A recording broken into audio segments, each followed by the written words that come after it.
রীতিমতো গ্রামবাসীর বাঁশের প্রহারে বন্দুক হাতে নিয়েই পালাতে বাধ্য হয় বিএসএফ সদস্যরা। সামাজিক মাধ্যমে ভাইরাল হওয়া এক ভিডিওতে দেখা যায় বাংলাদেশের সীমান্ত এলাকায় প্রবেশ করা কয়েকজন বিএসএফ সদস্যকে ধাওয়া দিচ্ছেন স্থানীয় গ্রামবাসীরা।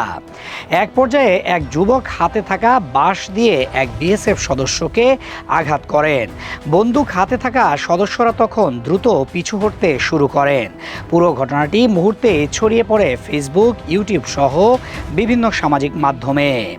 অনেকেই বলছেন সীমান্তে বছরের পর বছর ধরে চলা উত্তেজনা ও নির্যাতনের বিরুদ্ধে এ যেন সাধারণ মানুষের হঠাৎ বিস্ফোরণ।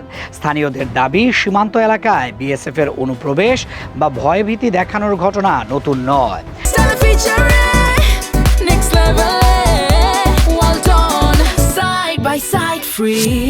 তবে সাম্প্রতিক সময়ে সাধারণ মানুষের প্রতিরোধ আগের যে কোনো সময়ের তুলনায় অনেক বেশি দৃশ্যমান হয়ে উঠেছে।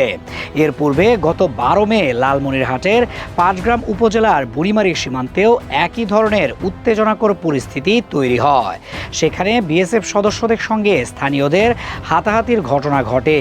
প্রত্যক্ষদর্শীদের ভাষ্য অনুযায়ী ক্ষুব্ধ গ্রামবাসীরা লাঠিসোঁটা হাতে তেড়ে গেলে বিএসএফ সদস্যরা সীমান্ত থেকে সরে যেতে বাধ্য হন। আগেও কুড়িগ্রামের ফুলবাড়ী উপজেলার কৃষ্ণানন্দ বক্সী সীমান্তে উত্তেজনা দেখা দেয়।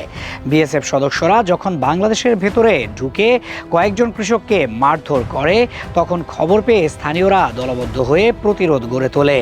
পরে ধাওয়ার মুখে বিএসএফ সদস্যরা দ্রুত নিজেদের সীমানায় ফিরে যায়।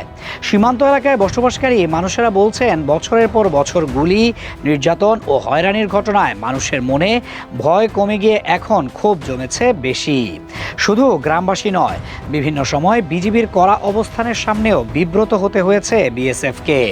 2025 সালের এপ্রিল মাসে কুড়িগ্রাম সীমান্তে কয়েকজন বাংলাদেশি কৃষককে ধরে নিতে গিয়ে উল্টো স্থানীয় জনতা ও বিজিবির হাতে আটকা পড়ে কয়েকজন বিএসএফ সদস্য। সাম্প্রতিক ঘটনাগুলো যেন আবারও মনে করিয়ে দিচ্ছে, বন্দুকের সামনেও হার না মানা জাতি এই বাঙালি জাতি। সীমান্তে দাঁড়িয়ে বন্দুক তাক করা বাহিনীর সামনে খালি হাতে কিংবা বাঁশ হাতে এগিয়ে যাওয়ার সাহস সবাই দেখাতে পারে না।